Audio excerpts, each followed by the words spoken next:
अर्थ सिद्धि के 3 रूप।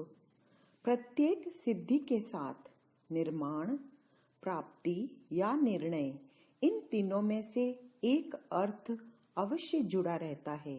इसीलिए अर्थ सिद्धि के 3 रूप बनते हैं। पहला, असत का प्रादुर्भाव। मिट्टी में घड़ा असत था, अर्थात कि वो हिडन था। कुम्हार ने मिट्टी से घड़े का निर्माण किया। मिट्टी में जो घड़ा पहले असत था, हिडन था, उस असत का प्रादुर्भाव, ओरिजिनेशन हो गया, निर्माण हो गया। घड़ा नामक वस्तु की उत्पत्ति हो गई। यह अर्थ सिद्धि का पहला प्रकार है। यह प्रासंगिक है। दूसरा, इष्ट की प्राप्ति। जो वस्तु चाहते हैं उसकी प्राप्ति हो जाना ही इष्ट की प्राप्ति है। भयंकर गर्मी में कोई व्यक्ति वन में से गुजर रहा था। प्यास लग रही थी, पानी पीने की इच्छा हुई और उसे पानी मिल गया। यह इष्ट वस्तु की प्राप्ति हुई। इष्ट की प्राप्ति हो जाना अर्थ सिद्धि का दूसरा प्रकार है। यह भी प्रासंगिक है। तीसरा, भाव ज्ञप्ति। भाव ज्ञप्ति से तात्पर्य है वस्तु के स्वरूप का निर्णय होना, यथार्थ का ज्ञान होना, पदार्थ को जानना। सत पदार्थ की निश्चित जानकारी या बौद्धिक प्राप्ति ही भाव ज्ञप्ति है। यह भाव ज्ञप्ति अर्थ सिद्धि का तीसरा प्रकार है। इन तीनों में से प्रथम 2 असत की उत्पत्ति और इष्ट की प्राप्ति से न्याय शास्त्र का साक्षात संबंध नहीं है। न्याय शास्त्र का क्षेत्र भाव ज्ञप्ति से है, अर्थात सत वस्तु के स्वरूप के निश्चय से है। परंपर कारण के रूप में इष्ट वस्तु की प्राप्ति को ही प्रमाण का फल माना जा सकता है। इस प्रकार हमने देखा, न्याय की प्रवृत्ति अर्थ सिद्धि के लिए होती है और यह अर्थ सिद्धि लक्षण और प्रमाण से होती है। अब हमें लक्षण और प्रमाण को जानना है। वस्तु को जानने के 2 साधन, लक्षण और प्रमाण। पहला, लक्षण, कैरेक्टरिस्टिक। लक्षण का अर्थ आइडेंटिटी, पहचान। यह वस्तुगत होती है। लक्षण से लक्ष्य की पहचान होती है। लक्षण से एक वस्तु स्वयं को दूसरे से अलग कर लेती है। जैसे यदि मैं कहूं एक ऐसा धान जिसके पेट में लकीर हो, तो आप कहेंगे गेहूं, क्योंकि अन्य किसी भी धान के पेट में लकीर नहीं है। लक्षण भी 2 प्रकार के होते हैं, एक आत्मभूत, दूसरा अनात्मभूत। आत्मभूत, जिस लक्षण को उस वस्तु से अलग नहीं किया जा सकता, जैसे जीव से चेतना, साधु से महाव्रत, गाय से सासना या गलकंबल। ये लक्षण, आत्मभूत लक्षण वस्तु के स्वरूप में मिला हुआ होता है। जैसे अग्नि में उष्णता, हम इसे स्थायी लक्षण कह सकते हैं। इसे इंट्रिंसिक कैरेक्टर या स्वभाव लक्षण भी कहते हैं। दूसरा, अनात्मभूत लक्षण, जो लक्षण लक्ष्य से अलग किया जा सके। जैसे दंडी से दंड, चश्मुदीन से चश्मा, लाल टोपी वाले से टोपी। ये कदाचितक धर्म होते हैं। ये अस्थायी लक्षण होते हैं।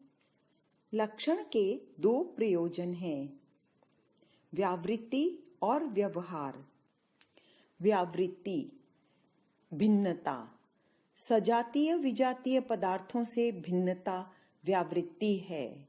जैसे गाय को छोड़कर उसके सजातीय भैंस, बैल, बकरा आदि सजातीय एवं मनुष्य विजातीय प्राणियों के सासना, गलकंबल नहीं होता है। यह व्यावर्तक लक्षण है। दूसरा, व्यवहार लक्षण। ये व्यावर्तक नहीं होते। जैसे ज्ञेय वह है जिसमें ज्ञेयत्व रहता है।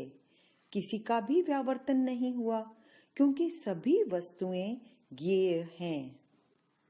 विषय के ग्रहण की अपेक्षा से लक्षण के दो रूप बनते हैं। टू एस्पेक्ट्स ऑफ कैरेक्टरिस्टिक, प्रत्यक्ष और परोक्ष। ताप के द्वारा अग्नि का प्रत्यक्ष ज्ञान होता है, इसलिए ताप अग्नि का प्रत्यक्ष लक्षण है।